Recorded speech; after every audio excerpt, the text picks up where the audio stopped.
Hi, I'm Mike O'Neill, and I'm the inventor of the Davke Shower Drain Live.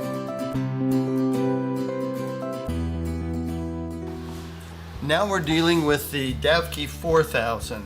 This is the drain that I put together because you cannot get underneath this shower pan when it's in a slab situation.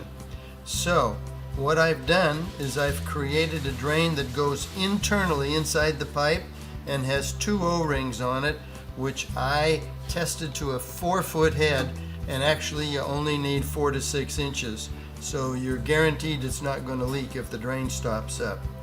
What you do is you remove the old drain the same way that we removed the drain from the 2000 and the 3000 using the internal ABS saw that I showed you here.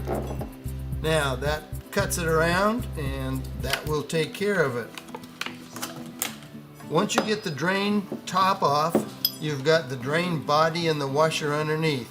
Just pick the rubber gasket out of there and throw it away, and then continue to cut with the internal ABS saw the pieces that are going to be in your way, and there's room underneath just to cut them and push them aside.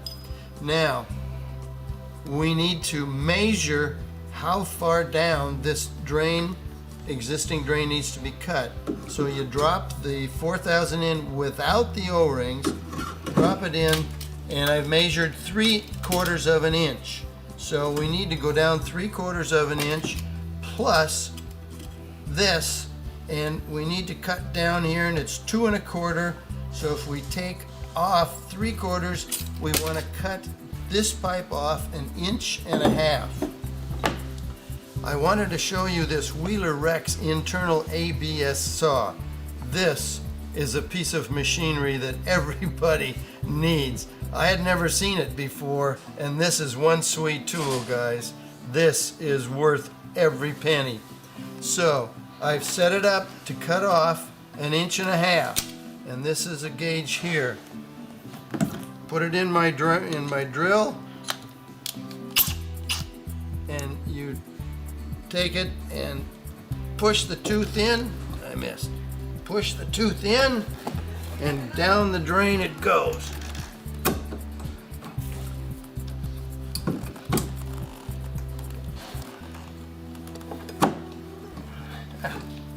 Having a little trouble here. There we go. Now it's bottomed out on the gauge, so that I'm going to cut 1.5 inches off. Bingo! I have never seen anything do that good of a job that quick.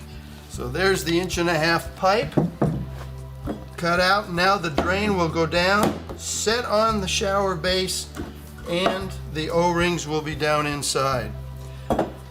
The next thing you do is you either take a reamer tool like this, or if you don't have one of these, you take a half round or a rounded file, and you need to file off the inside of the pipe because there's a little bit of a burr.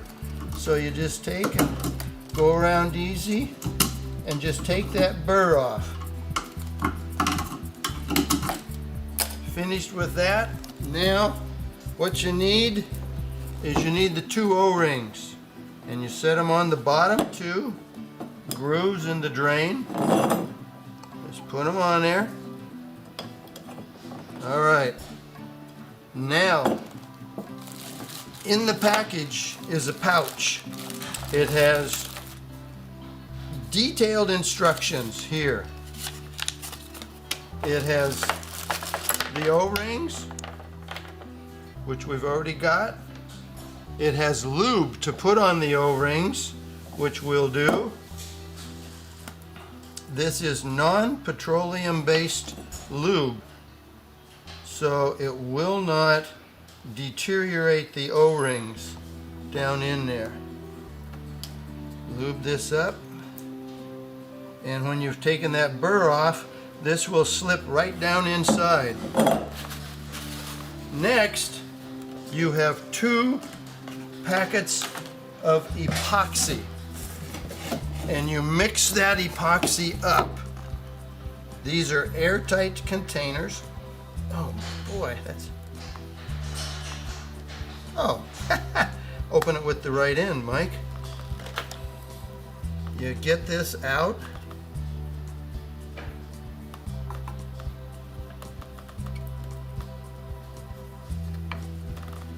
That's one part. Here's the other part.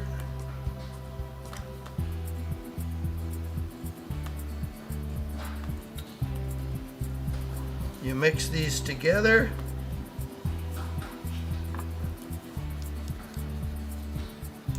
And then you put it on the flange.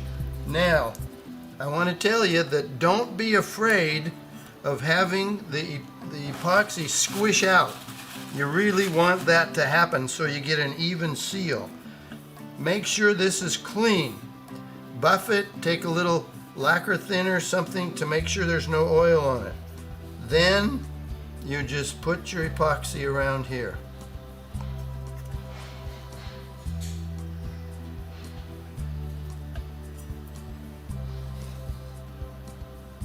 Just spread it on. Nothing fancy.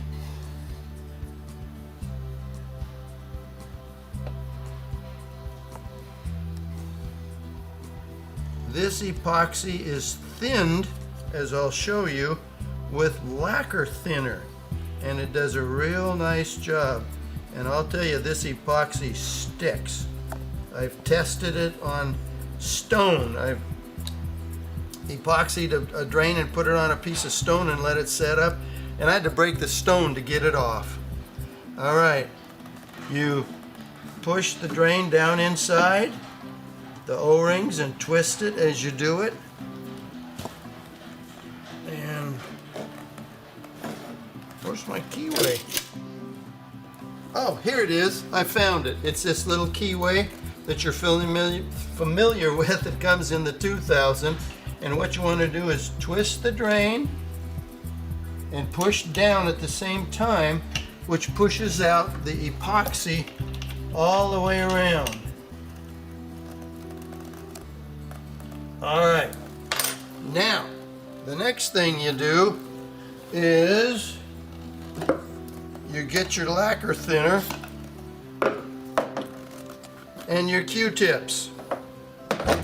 And you get some lacquer thinner on the Q-tip and you just clean this up. And this works really, really well.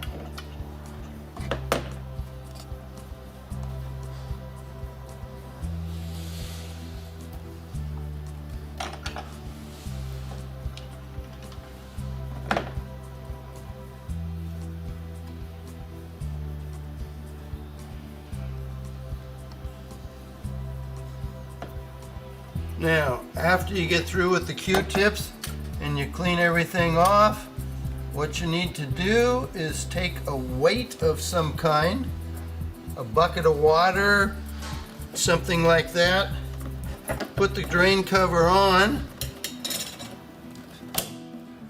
and I'm going to use a box and a short piece of 2-inch pipe. You set that on there like that, let it set overnight, and have the homeowner take it off the next day and you can take a shower. So it's about a 12-hour set on the epoxy, but you don't have to hurry with the epoxy because it's good for 90 minutes before it really starts to cure itself up. So you've got the Q-tips, the popsicle stick, and the epoxy and the lube, and it all comes in the package for you, so just follow the instructions.